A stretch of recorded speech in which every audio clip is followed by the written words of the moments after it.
Hello everyone, welcome back to the channel banking professionals make it possible. उम्मीद करती हूँ आपकी तैयारी अच्छी चल रही होगी, आपका हेल्थ भी अच्छा होगा। तो ये अगेन मैं आपके सामने हाजिर हूँ प्रैक्टिस पजल लेके, जो कि आरआरबी पीओ और आरआरबी क्लर्क दोनों में आपको हेल्पफुल होगा। सिर्फ और सिर्फ प्रीलिम्स के नहीं, मेंस के भी पजल मैं यहाँ पे आपको करवाऊंगी।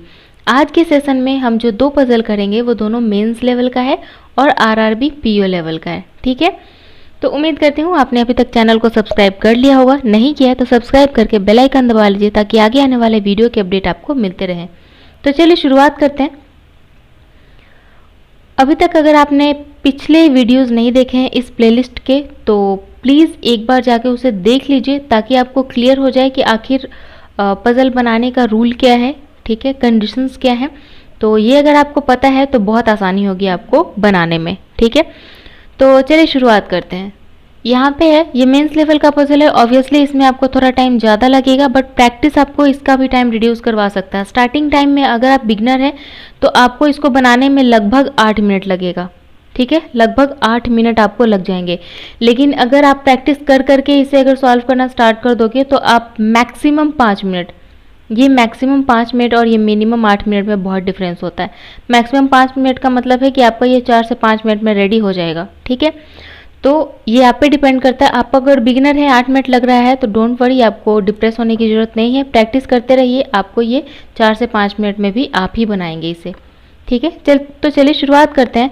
कंडीशन को पढ़ना, उसे नोट डाउन करना और उसके बाद सारे कंडीशंस को मर्ज करके अपने सॉल्यूशन को निकालना। बस इतना ही सा रूल है पजल बनाने का। तो चलिए कंडीशन पढ़ना शुरू करते हैं। Read the following information carefully to the given answer of the question based on it. आपको इसको सॉल्व करना है ताकि इस पे कोई क्वेश्चन आए तो आपको उसको सॉल्व करने में आसानी हो।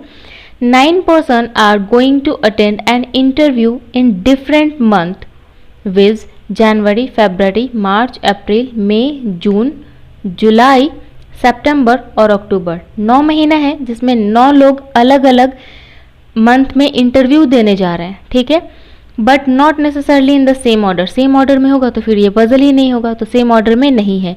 ईच ऑफ देम इधर वर्क इन टीसीएस और इन इन्फोसिस। कंपनी दो ही है, या तो टीसीएस में काम कर रहे हैं या तो फिर इन्फोसिस में काम कर रहे हैं। Each of them hold a different post viz, सबके सब 9 जो लोग हैं 9 का अलग अलग पोस्ट है।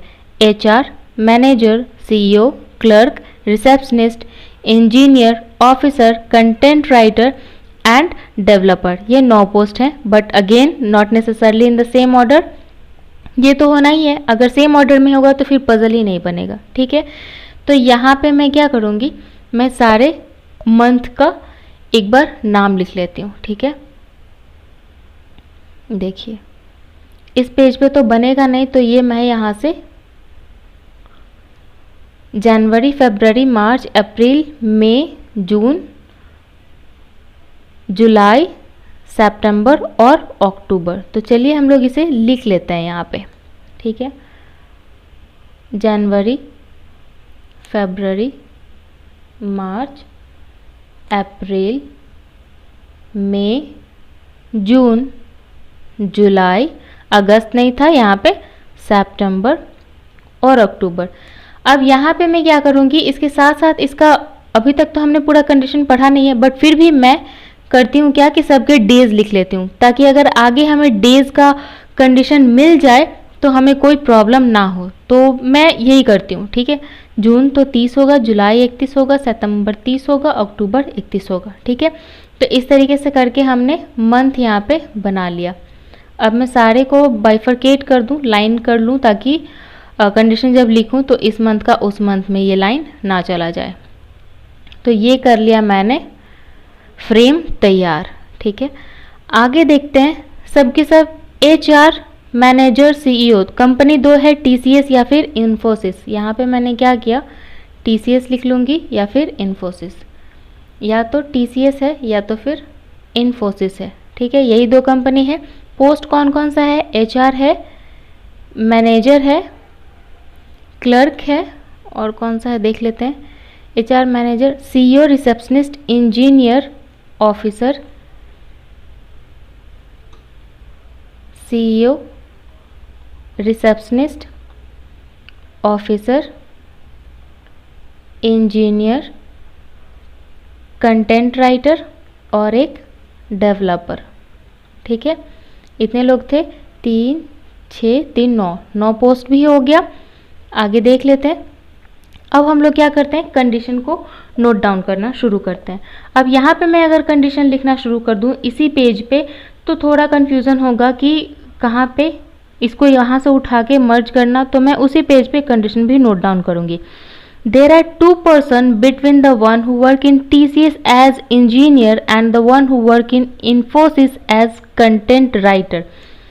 TCS में जो इंजीनियर है उसके और कंटेंट राइटर के बीच में 2 लोग हैं। ठीक है, तो मैं क्या करूँगी, यहाँ पे मैं लिख लेती हूँ TCS और कंटेंट राइटर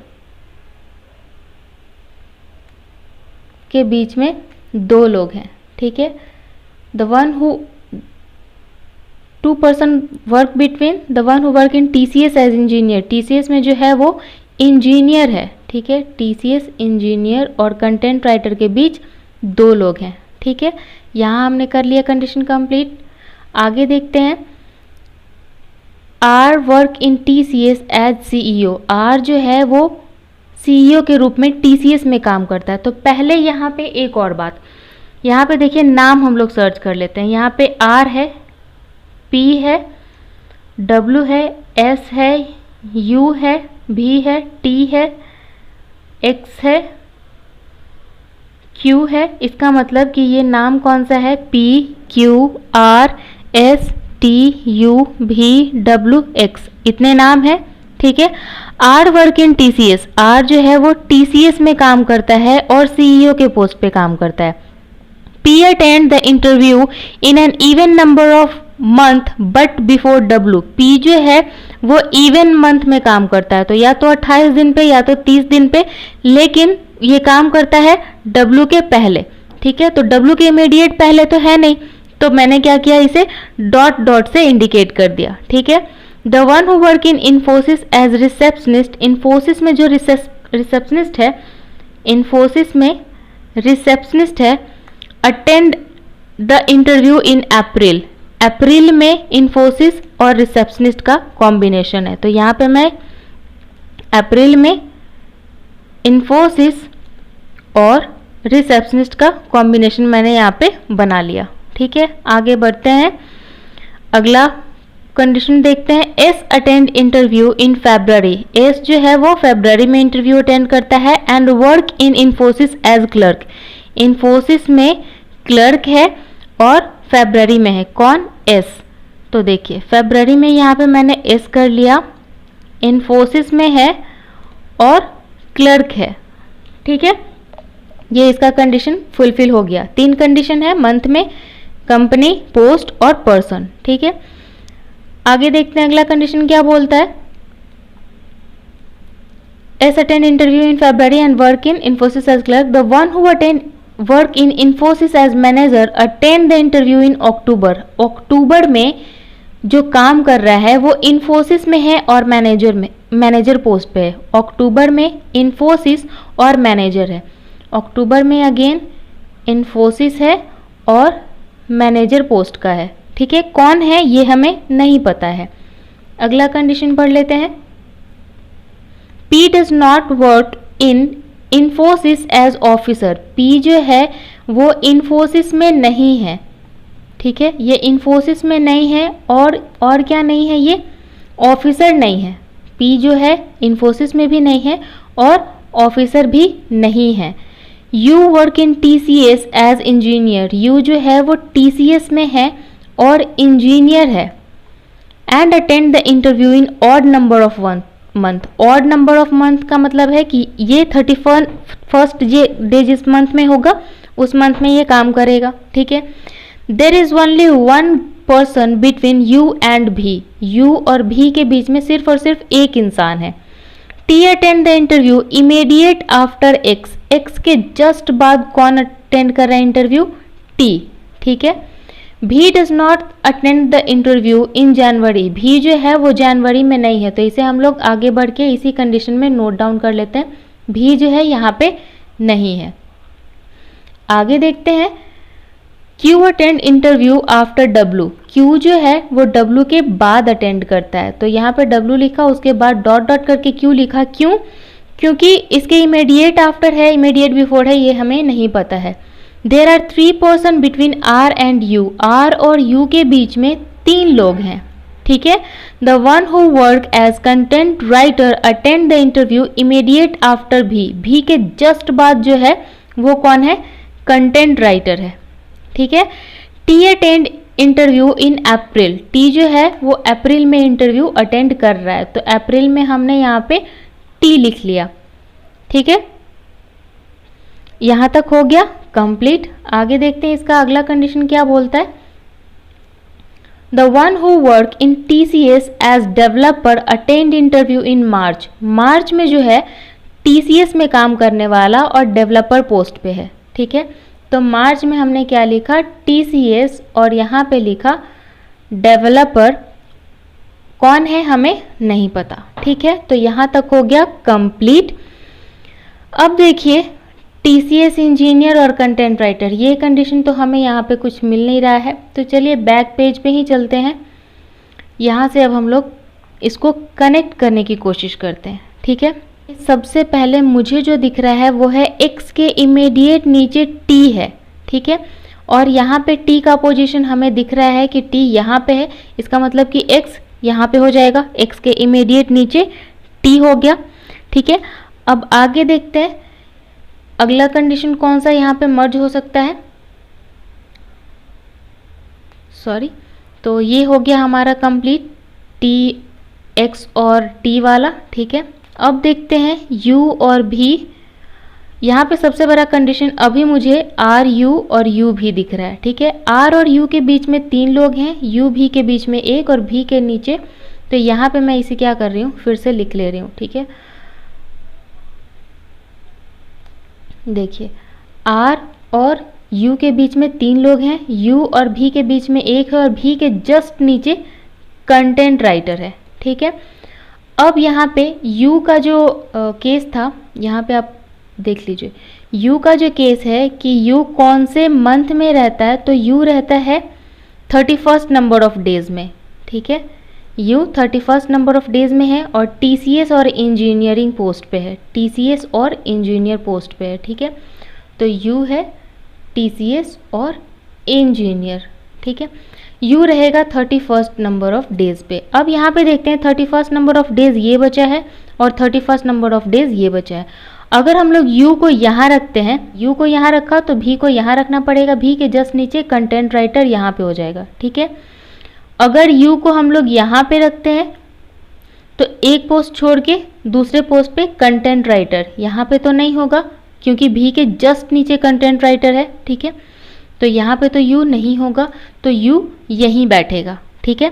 तो U को हम लोग यहाँ पे बिठा लेते हैं, उसके एक जगह छोड़ के हम लोग को V को यहाँ बिठाना पड़ेगा, ठीक है। V के जस्ट नीचे कंटेंट राइटर है, तो कंटेंट राइटर सितंबर में काम करेगा, ठीक है।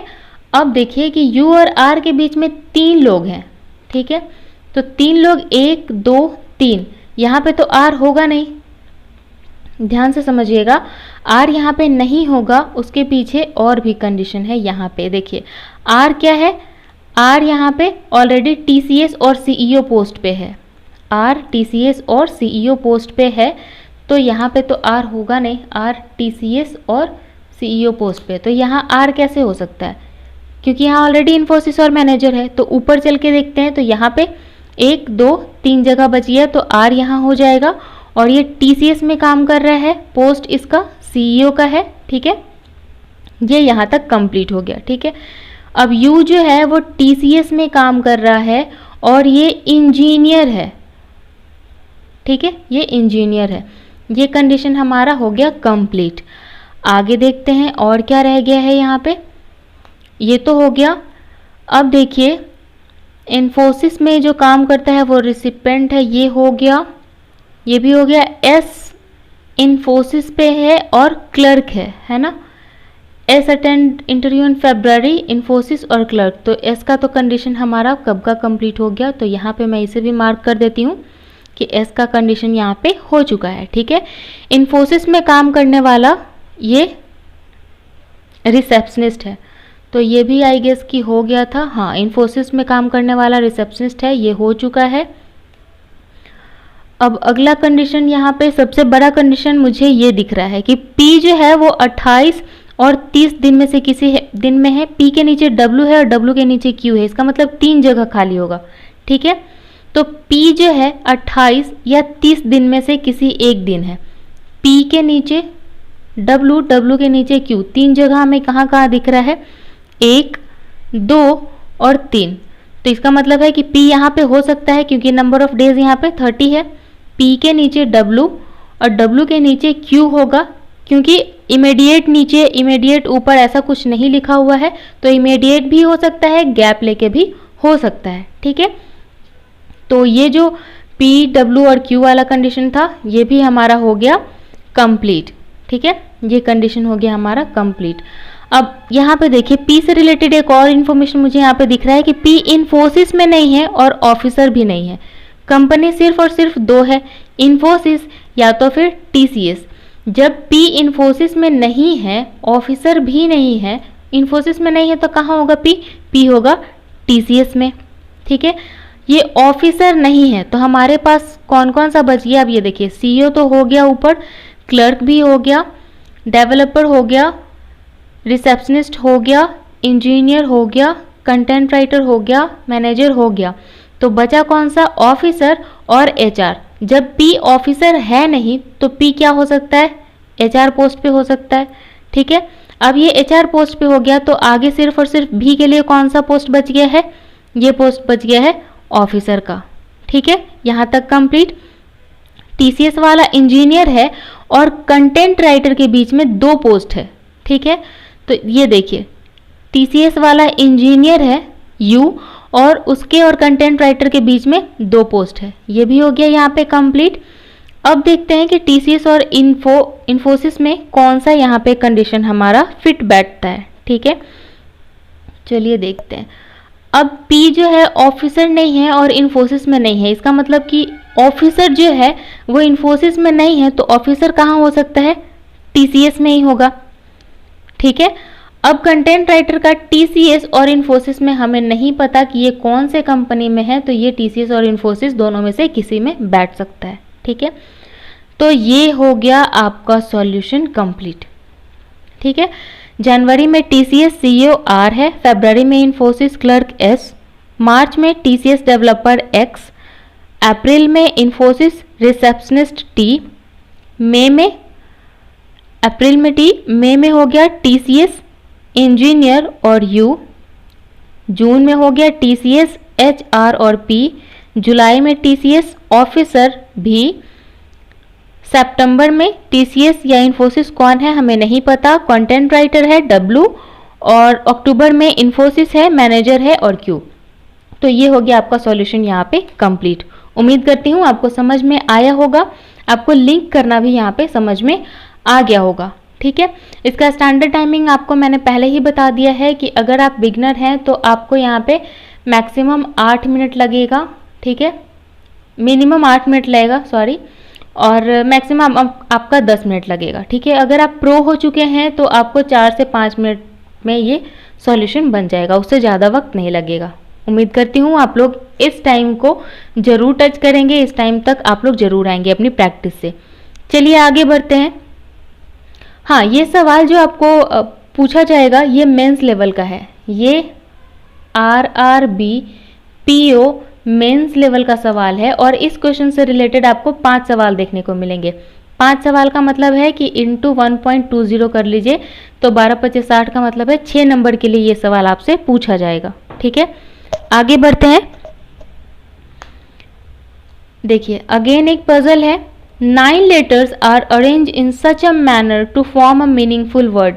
9 लेटर है जिससे कि एक मीनिंगफुल वर्ड बनेगा, तो यहाँ पे मैं 9 डैश बना लूँगी, 2 3 4 5 6 7 8 9। ठीक है, L is a word, L in a word are arranged from left to right। ठीक है, लेटर जो है वो लेफ्ट से राइट की तरफ बढ़ रहा है। ठीक है, L नहीं है, ये लेटर है। L is placed at middle of the word. 9 letter है, 9 अक्षर अगर है तो 4 इधर है और 4 इधर है, तभी ये बीच में L बैठेगा। तो उसी तरीके से यहाँ से हम लोग 1 2 3 4 पोस्ट यहाँ से हटा दिया, L को यहाँ बिठा लिया, 1 2 3 4, 4 जगह भी खाली है। ये कंडीशन हमारा हो गया middle of the word. Number of letter are place to left of O. O के जो लेफ्ट में है is same as number of letter are place to right of D. D के राइट में और ओ के लेफ्ट वाला जो है नंबर ऑफ लेटर वो इक्वल है, ठीक है। Letter G is placed adjacent to D. D के आजू बाजू में कौन बैठा है? जी बैठा है। Letter O is placed second to left of O. O के सेकेंड टू लेफ्ट में है। O is place second to left of L। L के सेकेंड टू लेफ्ट में कौन है? O बैठा है, ठीक है। तो ये सेकेंड टू लेफ्ट हो गया O। There are 2 E's in the word. जो भी वर्ड ये फॉर्म होगा उसमें 2 E है, ठीक है। The same letter are not place adjacent to each other. ये एक दूसरे के आजू बाजू में नहीं बैठे हैं, ये दूर दूर होंगे कहीं पे। The number of letters placed between L and G। L और G के बीच में जितने भी लेटर हैं are same as the number of letter are place between L and N। L और N के बीच में भी उतने ही लेटर हैं। Letter E is placed second to right of D। D के सेकेंड टू राइट में कौन है? E बैठा है, ठीक है। Letter W is placed adjacent to letter O। O के पड़ोसी हैं कौन? W। या तो इधर होगा या तो फिर लेफ्ट होगा या तो राइट होगा, ठीक है। K is one of the letter in the word. एक लेटर जो है वो K भी है यहाँ पे। तो यहाँ पे मैं क्या करूँगी? 2 कंडीशन अगेन O L 1 2 3 4, ठीक है। ये हो गया। एक बार हम लोग W को यहाँ रखते हैं, ठीक है। इसे यहाँ से हटा देती हूँ और एक बार W को यहाँ रखते हैं, ठीक है। अब L और G के बीच में जितने भी कंडीशन है, ये तो L और W का नहीं बनेगा, यहाँ पे ये कंडीशन आपका बनेगा। O के लेफ्ट में जितने लोग हैं उतने ही लोग D के राइट में हैं। तो O के लेफ्ट में कितने लोग हैं? 2। तो D के राइट में भी 2 लोग बनाने के लिए हमें D को यहाँ पे लिखना पड़ेगा। इन द सेम वे यहाँ भी वही होगा, ठीक है। अब D का पड़ोसी G है, तो अब G यहाँ होगा या यहाँ होगा हमें नहीं पता। तो एक बार G को इस तरीके से हम लोग देख लेते हैं। अब देखिए कि L और G, अगर हम लोग G को यहाँ पे बिठाते हैं, ठीक है, तो L और G के बीच में 2 जगह बचेगा। L और G के बीच में अगर 2 जगह बचेगा तो L और N के बीच में भी 2 जगह होना चाहिए। तो 1 और 2 ये तो पॉसिबल है नहीं। तो G को अगर हम लोग यहाँ बिठाते हैं तो N को यहाँ पे हम लोग बिठा सकते हैं, ठीक है। D का पड़ोसी G को अगर यहाँ बिठाएंगे तो 1 2 जगह है, तो 2 जगह छोड़ के हम लोग यहाँ पे किसको बिठा सकते हैं? N को बिठा सकते हैं। तो चलिए, अगर G को यहाँ पे हम लोग बिठाते हैं तो N को बिठाने के लिए इमीडिएट में जगह पे यहाँ पे नहीं है, तो हम लोग को G को कहाँ बिठाना पड़ेगा? G को यहीं पे बिठाना पड़ेगा, ठीक है। अब G के लिए L और G के बीच में अगर 2 जगह खाली है तो L और N के बीच में भी 2 जगह यहाँ पे हमें मिल गया फर्स्ट कंडीशन में, ठीक है। इसका मतलब कि ये पॉसिबिलिटी, ये जो कंडीशन था हमने इसे भी मर्ज कर लिया, ठीक है। D के सेकेंड टू राइट में E है, तो D के सेकेंड टू राइट में E यहाँ पे हो जाएगा और D के सेकेंड टू राइट में E यहाँ पे हो जाएगा, ठीक है। ये हो गया यहाँ तक कंप्लीट। अब देखिए और कौन सा कंडीशन रह गया? E का। E एक और E यहाँ पे बनेगा और एक K भी है। अब E जो है 2 E है और 2 यहाँ पे क्या कंडीशन था कि same number of letter are not adjacent to each other. Same letter are not placed adjacent to each other. तो E अगर यहाँ पे है तो E तो यहाँ पे नहीं होगा, तो हमें E को यहाँ बिठाना पड़ेगा। और इसमें से एक लेटर K है तो हमें K को यहाँ बिठाना पड़ेगा, ठीक है। अब इस कंडीशन में देखते हैं कि K और E में हम लोग को किसको कहाँ पे बिठाना पड़ेगा। D के सेकेंड टू राइट में D G हो गया, K L N हो गया, L और G हो गया, G और N हो गया, ठीक है। अब देखिए कि यहाँ पे हम लोग K को बिठाएं या E को बिठाएं। यहाँ पे हम लोग K को बिठाएं या E को बिठाएं। E अगर हम लोग यहाँ पे लिखते हैं तो ENOWK LKDGE ऐसा कुछ नहीं बन रहा है। अगर हम लोग K को यहाँ रख दें और E को यहाँ रख दें तो KNOWLEDGE नॉलेज यहाँ पे ये बन रहा है, एक मीनिंगफुल वर्ड यहाँ पे बन रहा है। यहाँ पे क्या लिखा था, to form a meaningful word, तो this is the meaningful word. ये तो यहीं से कंप्लीट, EWONLDGEDGDKE ये कोई मीनिंगफुल वर्ड यहाँ पे नहीं बन रहा है। तो ये हो गया आपका सॉल्यूशन। ठीक है, उम्मीद करती हूँ ये समझ में आ गया होगा। इसको बनाने के लिए आपको ज़्यादा वक्त नहीं लगेगा, इसको बनाने के लिए आपको बस 2 मिनट लगेंगे। और इससे रिलेटेड ये अगेन RRBPO मेंस लेवल का क्वेश्चन है, और इसमें ये पूरा सॉल्यूशन करने के बाद आपको इससे कितने सवाल दिए जाएंगे, तो सिर्फ और सिर्फ 3, 2 से 3 सवाल इससे जुड़ा हुआ मिलेगा। आप उम्मीद कर रहे होंगे कि 5 सवाल मिलेगा, तो मेंस में ऐसा नहीं है। हाँ, ये ज़रूर है कि 1.20 मार्क्स का होगा, तो यहाँ पे आपको 1.25 मार्क्स का होगा, तो यहाँ पे आपको 125 या 375 3.75 नंबर आपको यहाँ पे मिल जाएगा। ठीक है, उम्मीद करती हूँ आपको ये सेशन समझ में आ गया होगा। अच्छा लगा हो तो लाइक ज़रूर कर दीजिएगा, दोस्तों के साथ शेयर भी कीजिए ताकि उन्हें भी हेल्प मिल सके। कोई डाउट रह गया है तो बेझिझक बिंदास आप कमेंट सेक्शन में पूछ सकते हैं, आपको रिप्लाई विदिन 1 आवर मिल जाता है। रेयरली आपको 24 आवर्स में रिप्लाई मिलता है। एक रिक्वेस्ट छोटी सी, अगर आपने चैनल को सब्सक्राइब नहीं किया है, भूल गए थे, तो सब्सक्राइब करके बेल आइकन दबा लीजिए ताकि आगे आने वाले वीडियो के अपडेट आपको मिलते रहेंगे। मिलेंगे अगले सेशन में, तब तक तैयारी जारी रखिए। All the very best, see you soon, have a nice day, bye.